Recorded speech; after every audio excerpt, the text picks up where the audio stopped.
Hi, I'm Bill Bradley. Join me for a recent excerpt of American Voices.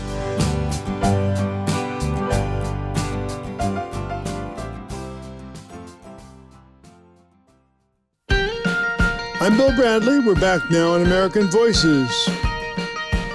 When people see former basketball star Michael Kidd Gilchrist, they see someone who was the number 2 NBA draft pick in 2012 and an NCAA champion. What they don't see and might not know is that Michael has a stutter. It's something he's dealt with throughout his life, and now he's helping others. After retiring from professional basketball in 2020, he started an organization called Change and Impact. He's working to get insurance companies to cover screening and speech therapy for children who stutter, and he's succeeding. Michael Kidd Gilchrist, many call him MKG, is here with me now. Michael, welcome to American Voices. Oh, I appreciate you, my man. Thank you for having me, Senator. And so that our listeners understand, what are you doing right now that helps you when you speak?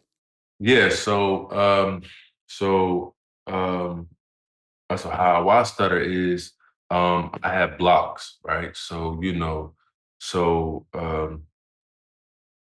every time I say Mm-hmm. or I have to I have to tap something or You said you have to tap something? yes. It can help my speech.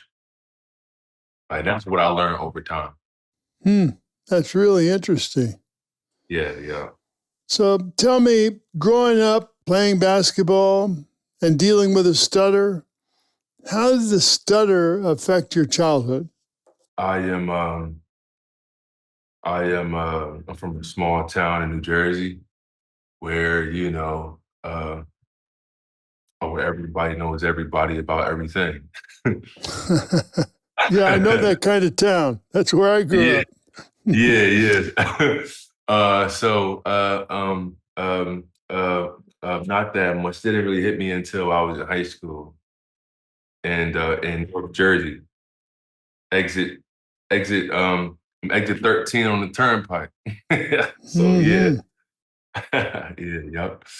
So that's how we locate ourselves in New Jersey. People don't understand that. Yeah. Exit 13, 12, 9. Yep. Yep. Okay. Okay. Hey, when I go down the turnpike, I'm going to say hello for you to exit 13. That's funny, man. I appreciate you, man. Hey, where you from again? Well, I was born in Missouri, but of course I represented New Jersey for 18 years in the Senate. Yeah. New Jersey's home state for me. Yeah. Oh, that's what's up, man. That's funny. So there you are, 18 years old and a basketball star. How did the media respond to your stutter? They're not in a little small town. I wasn't always, always labeled as a basketball player. I think in high school when spotlight and stuff, it had hit me. I was in shock. Yeah, I mean it's hard enough when the spotlight hits you and you not stutter. But if it hits you and you stutter, that really does create problem.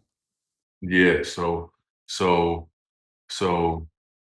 was just taken back about how how how people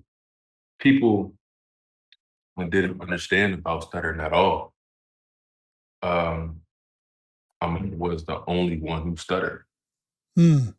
Because in my school, I was the only one, on uh, my basketball team, I was the only one.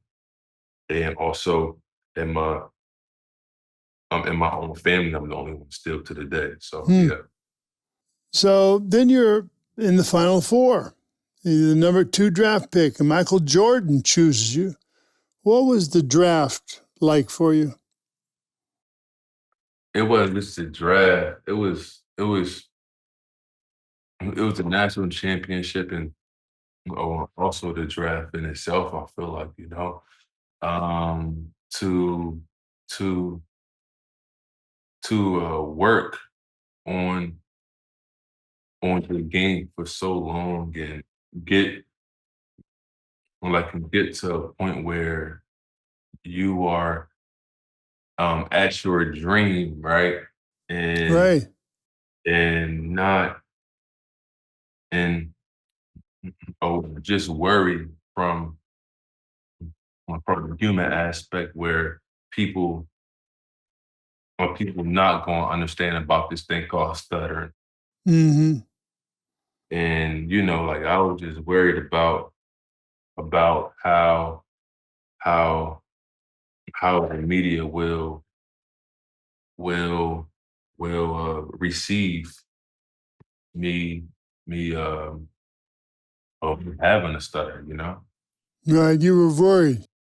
Yeah, man. Oh, I Mm. definitely was worried as an individual for sure. When people from the outside looking in, I think they they I have to have it all there, like all together. You Right. know, um, but I'm just human. Yeah, but that's a really, really good point, Michael. I mean, they see you on the court, they see you excelling, playing in this great physical game, and they expect everything is going to be like your game, right? And then Yeah, they discover that no, you're like them. They don't stutter, but they got their own human problems, and you have your stutter. And that was a real moment, wasn't it? yeah. Uh, that was a real moment for like me to just just always always always always shy away from all these interviews and such like that, you know? Hmm. Yeah. So, did you have any kind of mental games you played as you approached some kind of speech thing or press or whatever that tried to get you ready for it? I'll say over time, as an adult, I had I have started to to accept my own reality. Hmm. And I think I noticed the fact that everybody has something. Everybody has something. Everybody has something, and yet they frequently have it in the privacy of their own head, right? Yes. Yes. What Right. are some of the life skills that basketball taught you? And were you able to use some of those skills in dealing with public speaking? Yeah, man, for sure. Oh my gosh. I think to always, always, always work on myself. Just, just, just like I work on my game, Senator. Yeah, Right. right. Um, that, and also, um, um, um, um, um, um, words have power, Hmm. right? So, Great, exactly. so um, at the free throw line, if I say, I'm gonna miss it, I'm gonna miss it, I'm gonna miss it, and I'm gonna miss it, Senator, right? That's how Yeah, it yeah, goes chances at the are. free throw line, right? Yeah. But if if you just walk into that shot, uh, knowing that like I'm gonna hit it, then like that's what it is. How did the media treat you? Oh man. So I was I was being interviewed at the at the at the NBA combine, and and it and it was a live interview, Uh-huh. and I stuttered and I stuttered and I stuttered some more, you know. Um on the stutter over again. You know, I had got done and such like that, and then then a week later, when somebody asked me, "Did I have Tourette's?" I'm like, "No, I don't got no Tourette's. I just stutter." Yeah, right. And the the and the day before being in the Final Four, I had a I had an interview, and I'm being interviewed, and and I can't get a word out at Right. all. I'm just stuck. As I'm trying, he he had walked away from me, you know? And Hmm. I felt like so low.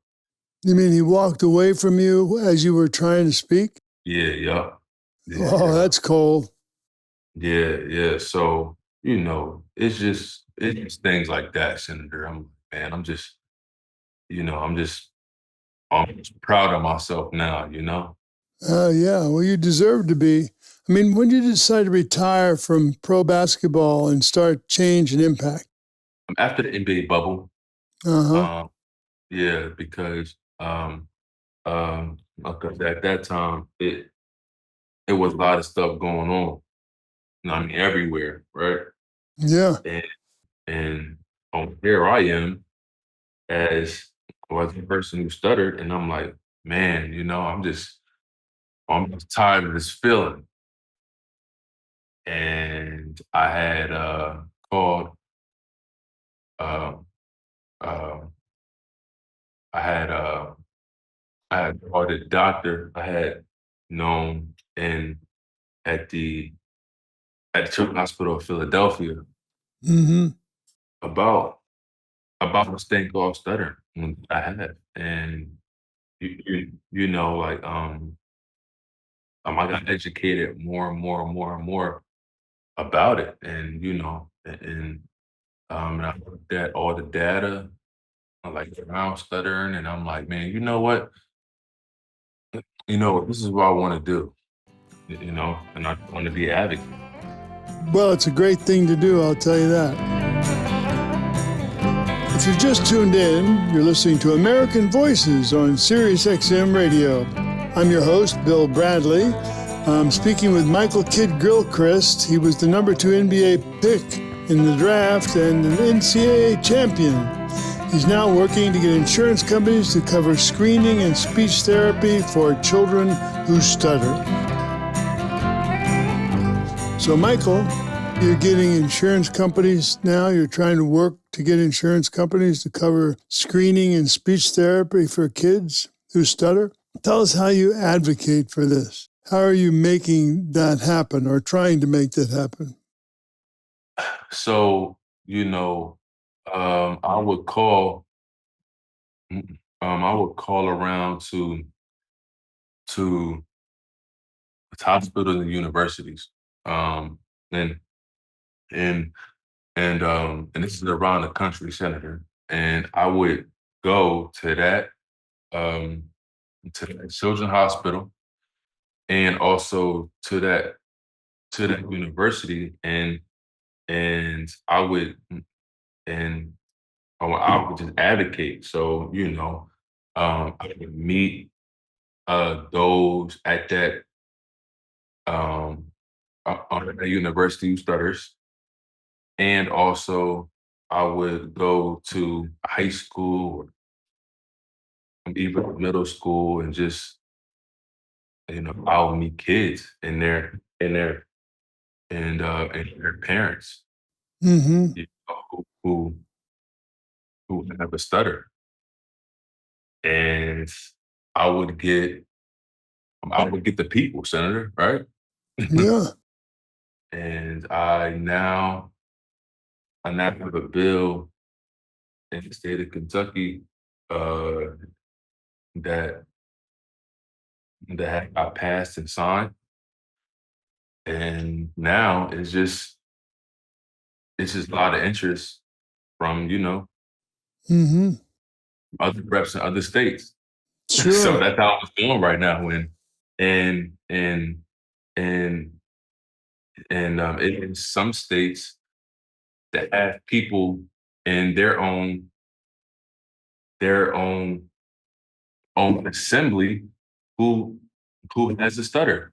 Huh. But it takes somebody, in this case you, to stand up and say, we got to do this. I admire that tremendously.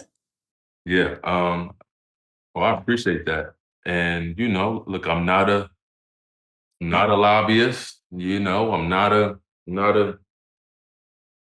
a politician, nothing like that. I am I am I just an advocate, Senator, man. That's all I really am. Right. Well, that's an important part in this democracy. For example, tell us, how does it change a child's life to have access to speech therapy for stutter? Does it Yeah. really make a difference? Yes. A lot of studies show, Senator, the earlier they get or they get the treatment, the more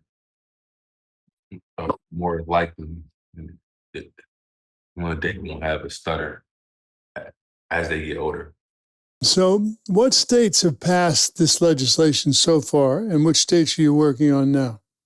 Only Kentucky had passed at the moment. Now I advocated for a bill in PA and also out west in California and also uh, in New Jersey where I'm from and also in the state of Tennessee. Well, so you're moving forward, that's for sure. Yeah, for sure. You're also, in some ways, a tremendous role model. I mean, you meet children who stutter. Can you tell us about some of the children and parents who've left an impression on you? Oh man, sure. I had met this kid uh, that's in Baton Rouge, Louisiana. He had he was ill, and he also had a stutter, and his mom was she was taking money out of her 401k Hmm. to pay for therapy sessions. Wow. Like that wasn't right. No, that's for sure. I mean, you actually said that you're blessed to have a stutter so you can help others. That's an inspiring idea for people to hear. Something that caused you pain became a blessing so that you can help children. How would your younger self react if he heard you say this? I would think this is fake. Man, Mm-hmm.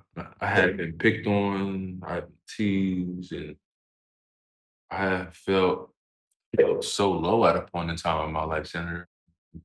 Like, and I think now, as a daughter who has kids and a wife and such like that, you know, I am, um, I am proud have, um, to have all the roles that I have in my life, as far as uh, like a man of God, a I'm a husband, I'm a father, a ex,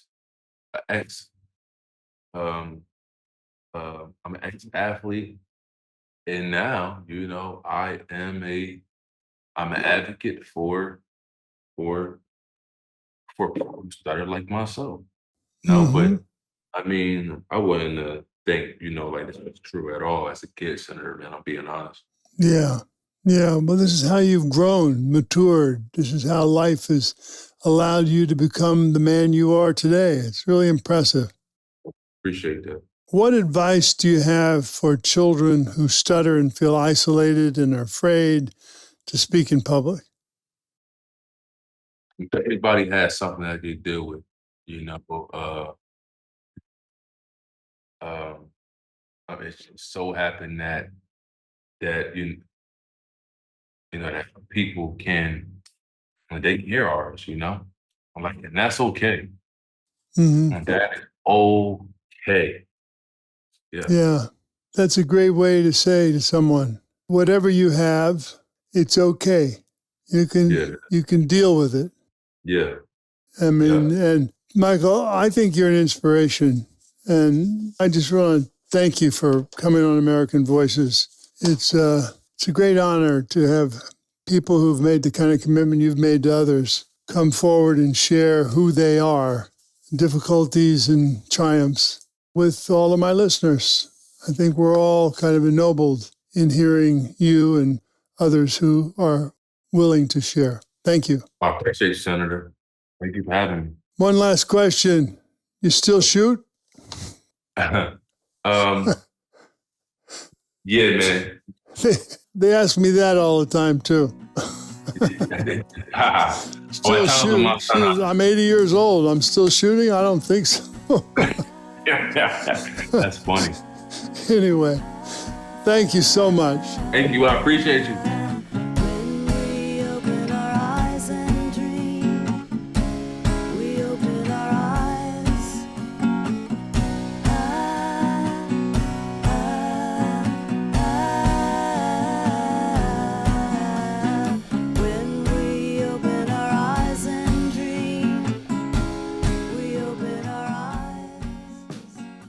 Thank you for listening to American Voices here on my YouTube channel. For more interviews celebrating the goodness and creativity of the American people, click the subscribe button below.